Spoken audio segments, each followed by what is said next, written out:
Friends, ये तो facts थे about both of the communities, यानी कि सारे के सारे फैक्ट्स नहीं थे, बट मैंने कोशिश किया कि जितना भी मैं इसको अच्छी तरीके से प्रेजेंट कर सकूं मैंने किया। लेकिन आज की इस वीडियो का हरगिज़ मकसद ये नहीं है कि कौन क्या डिज़र्व करता है, कौन क्या डिज़र्व नहीं करता। जो मेन पर्पज़ है आज की इस वीडियो का वो ये है कि इस टसल की वजह से जो सोशल इम्पैक्ट पड़ रहा है, जो बाइनरी क्रिएट हो रही है, जो नफरत की पॉलिटिक्स और सियासत खेली जा रही है कि एक जो पड़ोसी है वो अपने पड़ोसी से नफरत कर रहा है, एक क्लासमेट अपने क्लासमेट को हकारत की नज़रों से देख रहा है, जो इम्पैक्ट पड़ रहा है और जिसका खामियाजा आने वाली नस्लें चुकाएंगी। और मैं कोई कहानी नहीं सुना रहा हूँ, आप अपना सोशल मीडिया फेसबुक और ट्विटर ओपन करें, आपको पता चल जाएगा किस तरीके से एक तबके के लोग जो है दूसरे तबके के लोगों को गालियां दे रहे हैं और जो जिस तरीके से नफरत भरी पोस्ट आपको देखने को मिल रही हैं। सबसे बड़ा कंसर्न हम लोगों का सिर्फ यही होना चाहिए, ये भी माइंड में रहे कि ऐसा नहीं है कि एक दिन में किसी एक्स पर्सन ने आकर ये कह दिया कि हम पहाड़ी को जो है वो एसटी देंगे और सब पहाड़ी निकल आए और एकदम से नफरत का माहौल बन गया। नहीं, ये पिछले कई दहाइयों से चला आ रहा है कि लोग इस तरह की एक्टिविटीज़ करते थे। जो पॉलिटिशियंस थे, जो so called leaders of these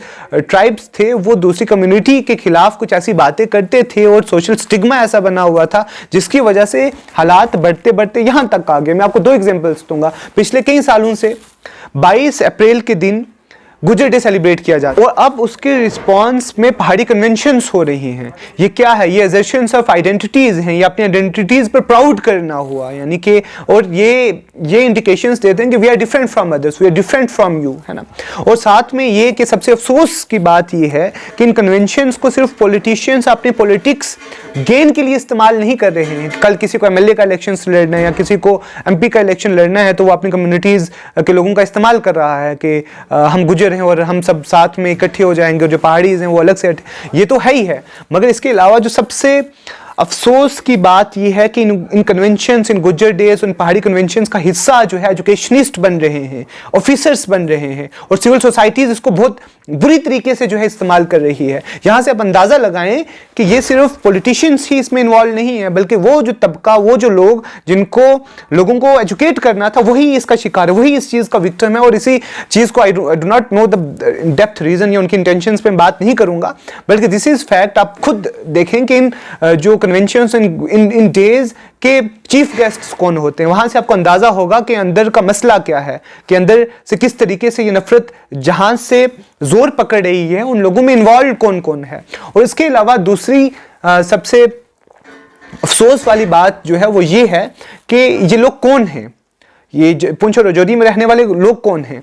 तो जब आप देखेंगे, सर्वे करेंगे या सेंसस देखेंगे तो ये मुस्लिम मेजोरिटी एरिया है और इस्लाम आया ही इन्हीं चीज़ों के खिलाफ था। जितनी भी डिस्क्रिमिनेशंस हो रही हैं अब इस वक्त, आप आसपास देखें, और जो सुपीरियरिटी कम्प्लेक्स है कुछ लोगों के अंदर इन्फीरियरिटी कम्प्लेक्स है कि हम फलां जगह पैदा हुए हैं और उसकी वजह से हम सबसे अफसल हैं और हमसे अफसल कोई नहीं, और फलां जो है वो फलां कास्ट से या फलां जो है ग्रुप से ताल्लुक़ रखता है और वो मुझसे कमतर है और इंफीरियर है।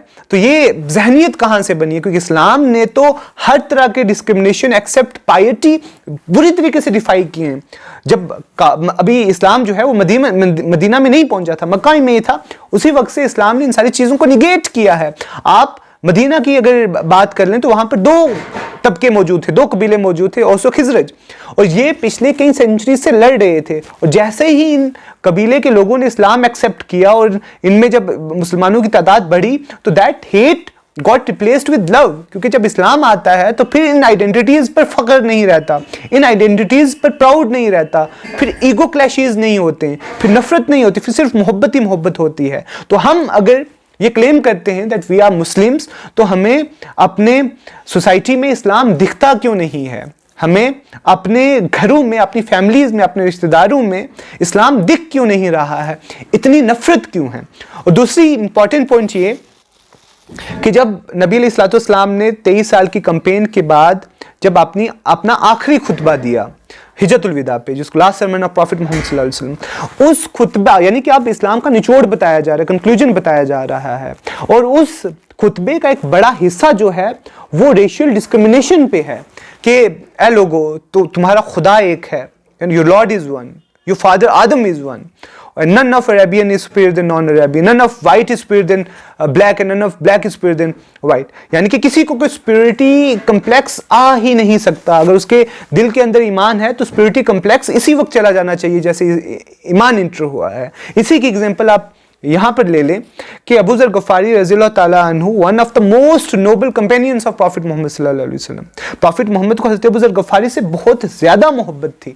मगर आप ये देखेंगे जब एक मर्तबा उनकी किसी दूसरे सहाबी के साथ कुछ बहस हो जाती है और बहस में वो उस हीट ऑफ द मोमेंट में उनकी ज़ुबान से निकल जाता है, या इब्न सौदा, ओ सन ऑफ ब्लैक मदर, वो काली माँ के बेटे। और जो साहबी थे उनको दौरे जहालियत में इसी नाम से पुकारा जाता था, तो उनको शायद वो जुबान पे था और वो किसी तरीके से गुस्से में हीट ऑफ द मूवमेंट में निकल गया।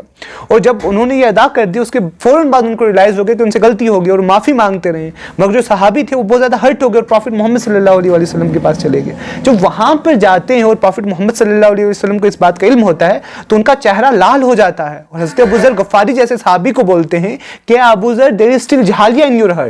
है ना, ये शुरुआत की बात है, शुरू की बात है, अभी भी इस्लाम जो है फैल रहा है।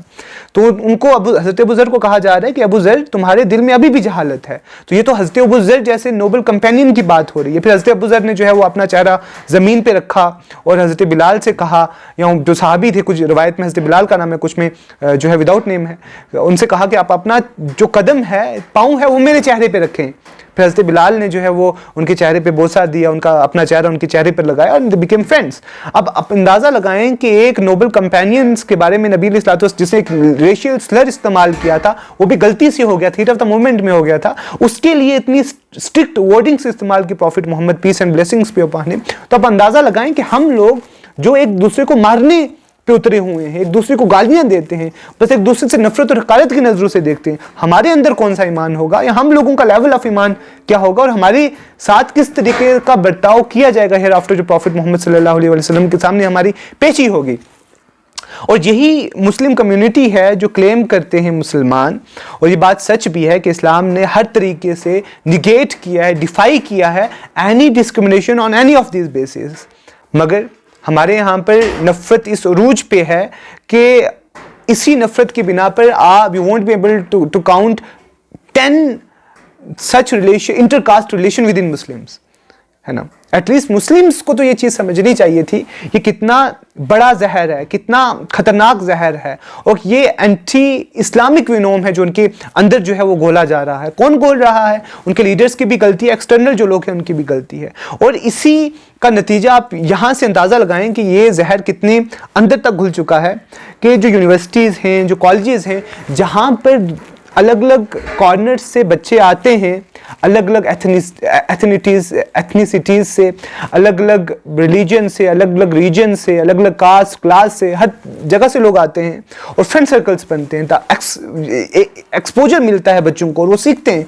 मगर मेरा ज़ाती खुद का एक्सपीरियंस है कि एक बड़ा तबका पीर पंजाल का जब इन यूनिवर्सिटीज़ में जाता है तो वो सिर्फ अपने ही कम्युनिटी के लोगों में सहमत होकर रह जाता है, वो कंफर्टेबल ही सिर्फ अपनी कम्युनिटी के लोगों में रहते हैं। यानी कि गुज्जर्स के फ्रेंड्स सिर्फ गुज्जर्स होंगे, पहाड़ीज के फ्रेंड्स सिर्फ पहाड़ीज होंगे, यानी कि वो अच्छे और बुरे दिन अपने गुज्जर फ्रेंड्स के साथ सेलिब्रेट करेंगे और पहाड़ीज अपने पहाड़ी फ्रेंड्स के साथ सेलिब्रेट करेंगे। ये उस तबके का हाल है जिसको आप बोल सकते हैं कि ये cream layer of the society है, मोस्ट एजुकेटेड पीपल का हाल है। आप उन लोगों का अंदाजा करें जिन लोगों को तो ये अपॉर्चुनिटीज ही नहीं मिली टू एजुकेट देमसेल्व्स, उनका क्या हाल होगा।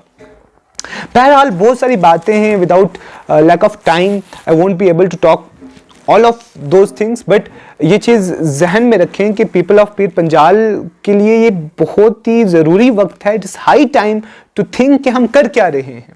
ये डिवाइड एंड रूल की जो कंक्योर की जो पॉलिटिक्स है, ये बहुत पुरानी पॉलिटिक्स है कि आप इनके सामने जो है वो एक डॉग बोन फेंके और ये दौड़ते हुए चले आएंगे और लपक जाएंगे। और ट्रस्ट में ये जो लोग लड़वा रहे हैं, जो बहुत आसानी से इन चीज़ों को रिजॉल्व कर सकते थे, मगर उनको अपना कैरियर बनाना है, उनके खुद के बेनिफिट्स हैं, तो वो जानबूझकर लड़ा रहे हैं, लोगों को लड़वा रहे हैं और अंदर से हंस रहे होंगे कि 2 साल भी नहीं हुए थे कि हमने इनकी जो शनाख्त है, जो सियासी शनाख्त है, जो आइडेंटिटी है, पॉलिटिकल जो स्पेशल स्टेटस था जम्मू एंड कश्मीर को, वो छीना है। अभी तो अगस्त 2021 में तो 2 साल पूरे हुए, और सिर्फ 2 साल पूरे होने के बाद हम लोगों का ये हाल है कि हम लोगों ने उनको एक्सेप्ट कर लिया है अपना लीडर, आप इसको कंपेयर करें किसान मूवमेंट के साथ, उन्होंने अपना मूवमेंट चलाया, क्या उन्होंने कॉम्प्रोमाइज किया अपने असूल, क्या उन्होंने अपना ज़मीर कॉम्प्रोमाइज किया? तो फिर हम लोग किस लेवल पर खेल रहे हैं, किस लेवल की पॉलिटिक्स हम लोग खेल रहे हैं? और दूसरी इंपॉर्टेंट बात यह है कि यही जो पीपल इन पावर जो हैं, जो लड़वा रहे हैं गुजर और पहाड़ियों को आपस में, जिसमें गुजर और पहाड़ियों की खुद की भी गलती है जो मैं एक्सप्लेन कर चुका हूं, इन्हीं लोगों ने आज से चंद महीने पहले आप देखेंगे ये लोग डांस कर रहे थे गुजर कम्युनिटी के साथ कि गुजर मारा है ना, और हम गुजर्स के हैं, है ना। ये लोग आपस में उनको डांस करवा रहे थे and a section of Gujjars were dying to be with them, उनके साथ सेल्फीज खिंचवा रही थी। और आज वो पहाड़ी कन्वेंशंस करवा रहे हैं वही लोग, और under the political parties banner of their own, है ना। ये किस बैनर के अंदर जो है ये पहाड़ी कन्वेंशंस हो रहे हैं, और ये लोग जो उस वक्त गुजरों को गालियां दिया करते थे, ये देखो ये बिक गए हैं, ठीक है, ये उन लोगों के साथ चले गए, ये राइट विंग्स के साथ हो गए। आज वही लोग जो हैं वो उन्हीं लोगों के साथ सेल्फीज खिंचवा रहे हैं। अब अंदाजा लगाएं कि हम लोग किस लेवल पर आ गए हैं। We are unable to understand the politics, the whole politics behind this issue, कि वो लोग जो आज तक कभी कामयाब नहीं हुए पीर पंजाल में अपनी जो पॉलिटिक्स चिमकाने के लिए, वो आज कामयाब हो रहे हैं, हिस्टोरिक रैलीज हो रही हैं, इतनी तादाद में लोग उनके साथ जा रहे हैं, और they are very happy and they are proud to share selfies with them. तो पीर पंजाल के लोगों को ये चीज़ समझनी होगी, ये सियासत है, इसके पीछे बहुत खतरनाक प्रोपेगेंडा है। उस प्रोपेगेंडा को समझते हुए जो सिंसियर लोग हैं from both of the sides, है ना, उनको साथ में मिलकर बैठना चाहिए एक प्लेटफॉर्म पर और डिसाइड करना चाहिए further course of action to realising कि ये कितना बड़ा प्रोपेगेंडा है और ये क्या तबाही मचा सकता है पीर पंजाल में। और दूसरे जो एजुकेशनिस्ट हैं, सिविल सोसाइटीज़ हैं, पर्टिकुलरली जो क्लेरिक्स हैं, रिलीजियस स्कॉलर्स हैं, ये उनकी जिम्मेदारी है जो लोगों को एजुकेट करें कि नफरत is not the solution of anything. आपको नफरत कहीं पे भी लेके नहीं जाएगी। और मोर इंपॉर्टेंटली, जो सबसे ज्यादा इंपॉर्टेंट बात यह है कि कोई भी बेनिफिट, कोई भी गेन इतना इंपॉर्टेंट नहीं हो सकता कि आप अपनी ह्यूमन वैल्यूज उसके लिए कंप्रोमाइज करें, आप अपना ज़मीर उसके लिए कंप्रोमाइज करें। और प्लीज, क्योंकि हर तरफ नफरत का माहौल है, तो ये हर इंडिविजुअल की रिस्पॉन्सिबिलिटी है कि सामने से आने वाला शख्स आपसे जितनी मर्जी बदतमीजी से बात करे, जितनी मर्जी ज्यादती करे आपके साथ, या गाली दी आपको, आपने उस चीज़ को एसिमिलेट करना है, डाइजेस्ट करना है और मोहब्बत से बात करनी है। That is the only solution. इसके अलावा we do not have any other solution for now. And we need to understand कि जिस दौर में अब हैं, उस दौर में किसी भी तरह की कोई भी डिवीजन, कोई भी तफरका हमें, और हमें ही नहीं बल्कि जितने भी जम्मू कश्मीर के लोग हैं, उनको सिर्फ और सिर्फ डिस्ट्रक्शन और डेजोलेशन की तरफ लेकर जाइए, किसी तरह की भी डिवीजन, और यही वो लोग चाहते हैं।